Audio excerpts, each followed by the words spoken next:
Мынау жаңа жылдың өзі үлкен бір өзгеріспен басталды. Әсіресе Қызылордада өткен құрылтайдан кейін елімізде күрделі бір жаңалықтар болды.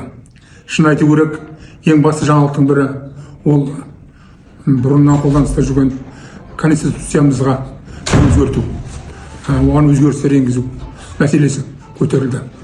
Енді бүгінгі күні ол мәселе халықтың талқылауынан өтіп, халықтың сүзгісінен өтіп, түрлі ой пікірлер айтылып, жерлерде жиналыстар өткізіліп, басқосулар өткізіліп, дөңгелек үстелдер, оның бәрі ұсыныстардың бәрі арнайы комиссияда қаралды. Әрине, жүздеген зиялы қауымдарды, барлық азаматтық емес ұйымдардың өкілдері қатыстырылған бұл комиссия өз ойын айтты.